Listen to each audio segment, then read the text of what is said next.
Meet Norm. Norm's been married to Betty for 30 years. As in most relationships, their union started off hot.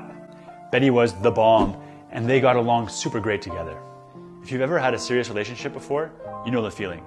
Gary Chapman, the author of the 5 Love Languages, calls this the in-love experience, the honeymoon period. During this period, everything seems and feels all hunky-dory. But, invisible to the eye, something nasty has begun to brew on the inside. Resentment. Resentment is like the emotional herpes of a relationship, except that safe sex won't protect you from it. Why?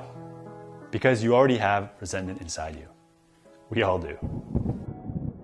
In a relationship, you hope resentment will lie dormant in you and in your partner for your entire time together. But most likely it will flare up at around the 2-year mark. And when there's a resentment outbreak, it can get nasty, which is exactly what happened to our poor Norm. Seemingly overnight, a flip switched, and Betty the bomb became Betty a bit of a bitch. She started constantly complaining to Norm that he doesn't care about her anymore, turning on the waterworks about the state of the relationship, and using textbook passive-aggressive techniques like the silent treatment. Betty's resentment got so bad that Norm started even worrying that she might be having a fling with another guy. But of course, Betty would never do such a thing. Well, this resentment bomb that blew up all over Norm and Betty's relationship is a classic case of love language miscommunication. Now, what the heck does that mean? It's using the wrong love language to treat resentment. Kind of like using athlete's foot cream to treat your herpes. It won't work. You see, every individual's resentment symptoms can only be treated by one of the 5 love languages. The other 4 love languages will do little to nothing to help. And this was precisely the mistake Norm was making. Norm, being the great guy that he is, always did all sorts of favors for Betty.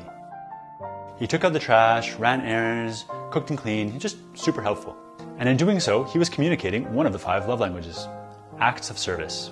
Basically, that means doing nice things for the other person. But unfortunately for Norm, that wasn't the right love language for Betty. While she appreciated his acts, they did very little to quell the horrible itch of her resentment. And Norm's mistake is super common. Most likely, you have made or are making the same mistake.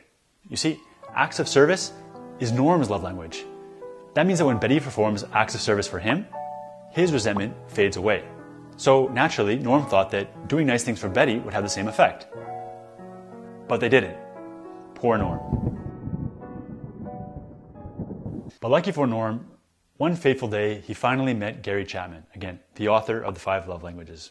Chapman taught Norm that there are 4 other love languages that he could try to communicate his affection to Betty. Words of affirmation, physical touch, receiving gifts, and quality time. Let's quickly break down each. Words of affirmation. Examples include giving compliments like, your new outfit looks great on you. Offering encouraging words like, I'm really proud of you for working out so hard, even when you don't feel like it. Leaving nice notes like, roses are red, violets are blue, and you are the best. Or simply saying, I love you. Quality time. That can mean going for walks together, having quality conversations, playing games or sports together, learning new skills together. The key word, obviously, is together. No distracting phones. In fact, as we'll get to later, acting distracted during quality time is pretty much the worst thing you can do. Physical touch. So hugging them when they're feeling down, massages when you're watching TV, simple, not gross acts of PDA like holding their hand, making sweet, sweet love. So yeah, lucky you if this one's your partner's love language. Receiving gifts. Giving them a framed photo of the 2 of you together. Baking them cookies that they can bring to work. Picking and giving them wildflowers. Or just buying them nice things. And acts of service. Errands, chores, cooking, favors, like we saw already. So back to Norm. Once he learned these other 4 love languages, his job then was to figure out which one worked best to prevent and treat Betty's raging resentment. How do you figure out your partner's love language? As it turns out, it's not that hard. There's trial and error. When resentment flares up, pick one of the love languages and give it a shot. If it doesn't work, pick another one and try that next time. And keep going, paying close attention to see which one works the best. Once you figure that out, keep using it. But you don't even necessarily need to experiment with each love language. You might be able to save yourself time, money, and stress simply by asking your partner. Like ask them, which would you prefer? A back massage, a home-cooked meal, or if I cleaned your gutters? Or if you're really lazy, you could send them the link to the 5 love languages quiz, which I'll link to below. But I warn you, it's pretty hokey and it really didn't work for me. In any case, before you do any of the above, here's the #1 best love language identification strategy to try. Speak back the love language that they're speaking to you.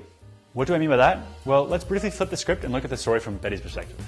Say Norm was also suffering resentment toward Betty. Well, it wouldn't take big brains from Betty to realize that Norm's go-to love language is acts of service. So she had to literally return the favor. Doing so would salve Norm's resentment. And that's what Norm did. He asked himself, what does Betty tend to do for me when she tries to communicate her love to me, bring us together, and spark things up? She planned getaways, date nights, activities. Aha! Given all this evidence, Norm astutely deduced that Betty's love language is, can you guess? Quality time. So he gave it a shot. The next day, instead of spending all evening cooking a gourmet dinner for Betty, Norm ordered takeout, downloaded the 36 questions to fall in love, and spent the evening talking about them with her. And Betty freaking loved it. Let's just say that the evening ended off on a sizzling note for good old Norm. Norm was blown away by how well it worked. Even small doses of quality time seemed to have huge effects on Betty's resentment. Here's an actual quote from Norm in the 5 Love Languages book. Why didn't someone tell me this 30 years ago? I could have been sitting on the couch talking to her for 15 minutes every night instead of doing all this stuff. At least he figured it out. And from then on, Norm kept it up. He spent quality time with Betty in the place of futile acts of service. And this kept Betty's resentment at bay. At least a lot better than before. Pretty simple and practical, don't you think? Hopefully you can learn to apply the right love language to avoid a similar fate to Betty and Norm's decades of resentful discontent.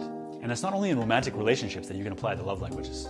You can probably think of how it would work with platonic relationships, at work, or even with the most important relationship of all, with your future self. So ask yourself this: in what relationships do you observe resentment creeping up in the other person? And how might you be able to treat it with the right love language? Unlike learning a real love language, like French, Chapman's love languages aren't that hard. The trick is keeping it up regularly, like applying an ointment to keep nasty resentment from flaring up and burning you. Oh, and lastly, and maybe most crucially, never, and I mean never, feed the beast. By that I mean speaking the opposite of the other person's love language. For example, Betty's love language is quality time, right? So if Norm responded to Betty's resentment by withdrawing and spending time in his man cave, he may think he's helping, by giving her space. But no, he's doing the exact opposite of what Betty's resentment so desperately needs. He's feeding her resentment by taking away quality time rather than treating it. It's a guaranteed recipe for disaster. Got it? If so, maybe you got the gist of the 5 love languages well enough that you don't even need to read the book. And if not, the book's actually not that bad. There's a reason over 10 million people have read it. And speaking of not that bad, for more straight talk on steering your life down more rewarding directions, try speaking my love language, the 6th love language that's not in the book, because I just made it up. Virtual touch. To do so, you need to slam the like button, tap that subscribe button, and bang the notification bell. If not, I'll resent you for it.